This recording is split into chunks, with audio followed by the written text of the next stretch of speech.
Hello বন্ধুরা, এই যে এখন একটুখানি বাজার থেকে এলাম। সকালে তো কোনোদিন বাজার যাই না, মেয়েরটা জ্বর হয়েছে, ছেলে সকাল সকাল বেরিয়ে গেছে, তো ঘরে একটু মাছ নেই আর একটুখানি সবজি বাজারেও সব বারন্ত হয়ে গেছে। কী করবো, মায়ের মন তো বলো না, কিছু রান্না করে দেবো না, তাই জন্য আবার বাজারে গিয়েছিলাম। তো বাজার থেকে কিনে এসেছি, অল্প কিছু দেখাচ্ছি তোমাদের। কী জানি আমার মুখটা দেখা গেলো কিনা জানি না, আমি তো ব্যাক ক্যামেরা ধরেছিলাম। এই দেখো না, পেঁপের ডালনা খেতে খুব ইচ্ছা করছে। এই যে গোবর্ধন বাবু পেঁপের ডালনা খাচ্ছে, আমিও খাবো। এই যে দেখো বাবা, এই পেঁপেটা আবার দাগ দিয়ে দিচ্ছে, দেখো দেখতে পারিনি, দেখো এই দিকটা দিয়ে নিয়েছি তো, এইটা বাদ দিয়ে দেবো। এখানটা আবার কাটা কাটা, আবার ছুরির কাটা কাটা দাগ, না বস্তার দাগ। দুটো পেঁপে নিয়েছি, টমেটো নিয়েছি, আর নিয়েছি ওল, ভাতে দেবো ওল। এই যে তোমার ধনে পাতা দেশি, প্রচণ্ড গন্ধ বেরোচ্ছে। আর এখানে নিয়েছি একটুখানি কাঁচা লঙ্কা, 20 টাকার।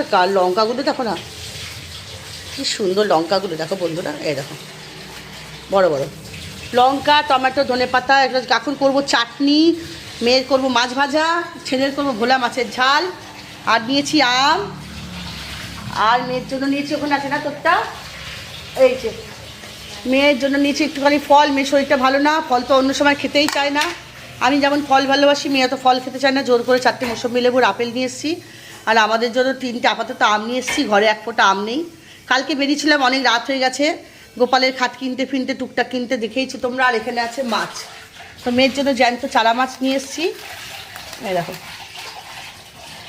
একদম জ্যান্ত, বড় বড় দেখে দুটো নিয়েছি, 4 পিস করে দিয়েছে। এই যে এই দেখো 4 পিস করে দিয়েছে। আর এখানে আছে ছেলে ভোলা মাছ ভালোবাসে, এই বলের জন্য বলে না মা, আমরা হচ্ছে সেরকমই মা। সন্তান কি খাবে, সন্তানদের কি রান্না করে দেবো, সন্তানদের কি ভালোবেসে খাওয়াবো, এই হচ্ছে অবস্থা। এখন বেলা 11টা বাজে, এখনও রান্না চাপিয়ে নেই। যে বড় বড় দুটো ভোলা মাছকে 6 পিস আছে এর ভেতরে, ঝেড়েই দেখিনি তোমাদের।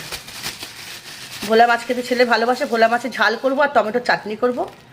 আর ডাল তো আছেই একটুখানি, ছেলের হয়ে যাবে, একটু ভেজে দেওয়া হবে আলু টালু। তো চলো বন্ধুরা, আর একটা লেবু দেখো খুচরো পয়সা দেয়নি, তার মধ্যে একটা পাতি লেবু কিনেছে, যাকে খুব ভালোই করেছে। তো এখন আমি খাবো কি, চা খাবো, খেয়ে রান্নাঘরে ঢুকে পড়বো, কারণ মেয়ের শরীর খারাপ। তাও আমার মেয়ে বলছে রান্না করবো, আমি একদম না, তুই আরাম কর, আমি রান্নাবান্না করে নিচ্ছি।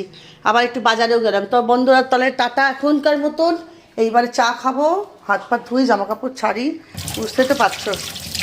ছেলেটা আছে তাই নাড়ে সিদ্ধ ভাত হলে খেয়ে নিতাম, কিন্তু মেয়েও তো আছে, মেয়ের শরীরটা ভালো না, বোঝো তো। আমরা সন্তানদের জন্যই চিন্তা করে করে পাগল হয়ে যাই। আর এক একটা মারা সন্তান ফেলে পালিয়ে যায়, পরপুরুষের সাথে গিয়ে দিন রাত কাটায়, কী আর বলবো তাদেরকে, বলো বন্ধুরা। চলো তাহলে, এই যে বাজে কত বলো, 11টা 10, রাখলাম।